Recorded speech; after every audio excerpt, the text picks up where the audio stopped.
ပါဒီဝင်းနေမှာလာဆုံးမဲမဲမျက်နှာလိုချင်တာတွေကိုဝဲပြီးမင်းရဲ့မွေးနေမှာသစင်ဖန်ကိုအပိနာစီနေကြတဲ့ပရိသတ်တွေအားလုံးပဲမင်္ဂလာမနက်ခင်းပါရှင်ပရိသတ်များအားလုံးအတွက်မတရားနေ့ဆိုတဲ့အစီအစဉ်လေးကိုတင်ဆက်ပေးအောင်မှာဖြစ်ပါရှင်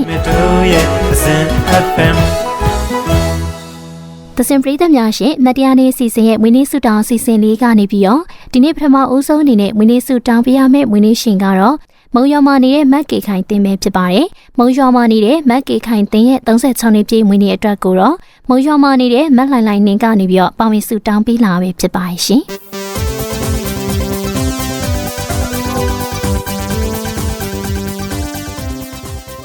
ပရိသတ်များရှင်ဒီနေ့မတရားနေ့စီစဉ်ရဲ့မွေးနေ့စုတောင်းစီစဉ်လေးမှာဆက်လက်ပြီးတော့စုတောင်းပေးအောင်မယ့်မွေးနေ့ရှင်လေးကတော့ရန်ကုန်မှာနေတဲ့မက်ခင်ခင်တန်းအတွက်ပဲဖြစ်ပါတယ်။ရန်ကုန်မှာနေတဲ့မက်ခင်ခင်တန်းရဲ့အသက်23နှစ်ပြည့်မွေးနေ့အတွက်ကိုတော့ရန်ကုန်မှာနေတဲ့မက်တင်ဆောင်ဝင်းပြေကနေပြီးတော့ပါဝင်စုတောင်းပေးလာပဲဖြစ်ပါရှင်။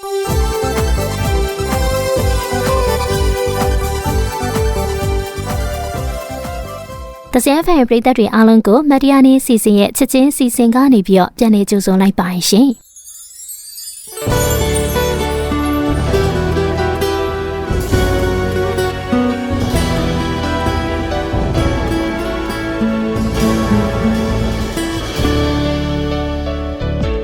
ပရိသတ်များရှင်ဒီနေ့မတရားနေ့စီစဉ်ရဲ့ချစ်ချင်းစီစဉ်လေးမှာပါဝင်လာတဲ့သူတွေကတော့ရန်ကုန်မှာနေတဲ့ကိုမင်းသက်ဆန်နဲ့မတ်ဆန်ရတီဦးတို့ပဲဖြစ်ပါတယ်။သူတို့ကတော့ရန်ကုန်မှာနေတဲ့ကိုပညာထွန်းပြေးနဲ့မတ်သက်စုဆန္ဒတို့ရဲ့ချစ်သူတတန်3နှစ်ပြည့်အတွက်ကိုပါဝင်တောင်းဆိုပေးလာပဲဖြစ်ပါရှင်။